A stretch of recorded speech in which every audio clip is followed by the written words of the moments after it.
Imaginez-vous debout au bord d'un volcan actif, sentant le sol trembler sous vos pieds, tandis que l'air sulfurique emplit vos poumons.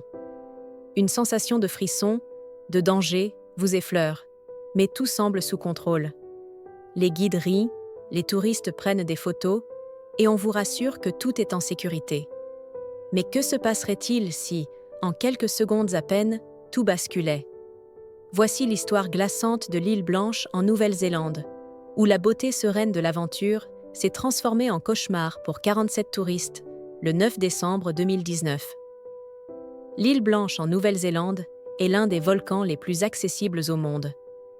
Avec seulement un tiers de son cône dépassant de l'eau et l'une de ses parois ayant cédé, créant une sorte de pont-levis naturel, il ne faut qu'un trajet en bateau de 90 minutes ou un vol en hélicoptère de 20 minutes pour que vous puissiez marcher directement dans le cratère. L'île a une menace évidente avec son air âcre et son lac acide à l'intérieur d'une dépression, ainsi que la mine de soufre abandonnée où, en 1914, 10 hommes furent emportés par une avalanche de boue. Lorsque cette mine a fermé dans les années 1930, l'île a été largement oubliée pendant plusieurs décennies. Jusqu'aux années 1990, lorsque le tourisme d'aventure a vraiment commencé à prendre de l'ampleur dans le monde entier et que les habitants de Nouvelle-Zélande ont commencé à en profiter en proposant des balades en bateau et des vols vers cette île volcanique d'un autre monde. Bientôt, les guides touristiques qualifiaient une visite de l'île Blanche de voyage incontournable. Une fois sur l'île, les touristes suivaient un itinéraire bien établi qui commençait à l'extrémité sud de l'île, sur un quai. Ils empruntaient un chemin de terre, passaient directement à travers le cratère jusqu'à la dépression intérieure, où ils pouvaient observer ce lac acide. Puis ils faisaient demi-tour et repassaient près de la mine de soufre abandonnée en retournant au quai. Les touristes de tout âge pouvaient accomplir cet itinéraire en environ 1 heure et demie. Ce volcan est étroitement surveillé par un service de surveillance géologique appelé GeoNet. Chaque jour, ils évaluent le danger que présente l'île sur une échelle de 0 à 5, et les visites ne sont autorisées que si la note est de 0, 1 ou 2. Tout au-dessus de 2 est trop dangereux. Le 19 novembre 2019, GeoNet a évalué le danger de l'île à 2, indiquant que l'activité éruptive était plus probable, mais que cela restait sûr pour le tourisme. Maintenant, ne vous y trompez pas. Quiconque se rendait sur l'île Blanche était pleinement conscient des risques, y compris ce système de notation. Aujourd'hui, c'est un 2, disait-il, ce qui est à la limite supérieure de ce qui est acceptable, mais cela faisait partie du frisson de visiter l'île Blanche. C'était comme flirter avec la mort, tout en se sentant en sécurité, car les guides étaient là avec vous, plaisantant sur le fait que le volcan pourrait éclater à tout moment et que vous pourriez être enveloppé dans une brume acide et pulvérisé par des rochers. Les gens trouvaient ça amusant, et donc, lorsque la note est passée à 2, plus de gens étaient enclins à y aller. C'était plus exaltant.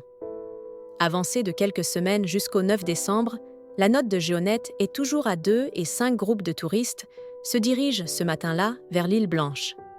3 grands groupes étaient dans 3 bateaux distincts et 2 petits groupes avaient chacun leur propre hélicoptère.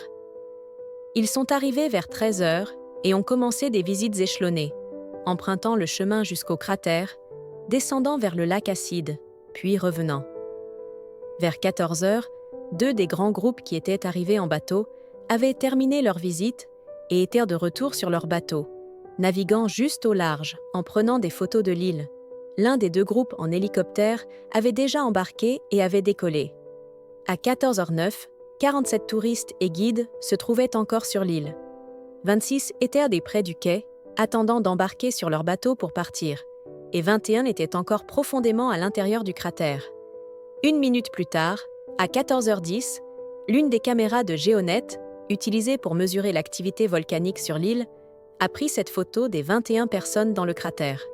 Maintenant, l'image n'est pas assez claire pour distinguer les individus, mais on peut clairement voir des silhouettes, et il semble qu'ils marchent tranquillement en ligne droite, se dirigeant vers le quai. Pour tous, sauf 3 d'entre eux, ce serait la dernière photo prise d'eux vivants. 1 minute plus tard, à 14h11, le volcan a éclaté, engloutissant presque tous ceux qui se trouvaient dans le cratère, projetant vapeur, cendres et brume acide à plus de 3 km dans les airs, suivie immédiatement d'une autre explosion horizontale, envoyant des rochers, de l'acide et de la vapeur bouillante dans toutes les directions. Sur les 47 personnes encore présentes sur l'île au moment de l'éruption, 19 sont mortes instantanément et 2 autres succombèrent plus tard à leurs blessures. Les survivants ont nécessité tant de greffes de peau que la Nouvelle-Zélande a lancé un appel mondial pour 33,8 mètres carrés, soit l'équivalent de la peau de 16 corps. Un touriste nommé Alessandro Kaufmann se trouvait sur l'île Blanche ce jour-là. Il faisait partie des touristes à bord d'un des 5 groupes qui s'y étaient rendus.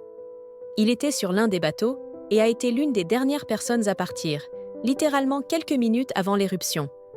Il filmait tandis que son bateau restait juste au large, attendant que les 47 dernières personnes quittent l'île. Voici ce qu'il a filmé.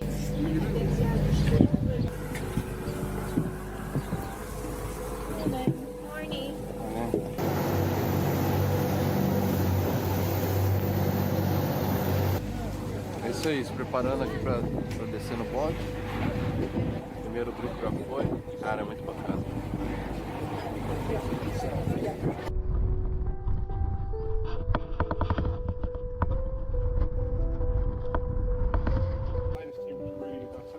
Photo opportunity up there as well. You'll notice there's an area where there's a bit of bubbling water. Please don't go too close to it because it is undercut. Not quite sure where it sort of ends up under our feet. And you may need to use your mask up there, okay? Now if you do get engulfed by the steam, just basically turn your back to it. And if you need to, you can just through here. It burst out on the right hand side over there. And there's the crater lake level sat there for about 2 years. And in 2000, I'm a little bit worried why it's going green.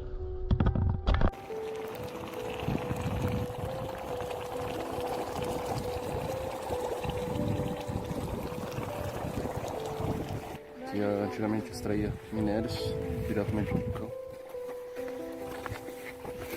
As Maguerones.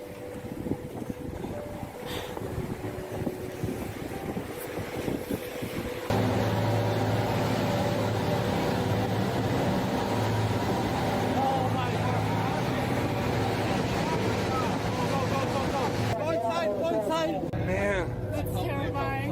You can't tell your mom. You can't tell your mom this happened. no. Man, look. Jeez. N'hésitez pas à liker cette vidéo, si elle vous a plu, à vous abonner à la chaîne et à activer les notifications pour plus de vidéos.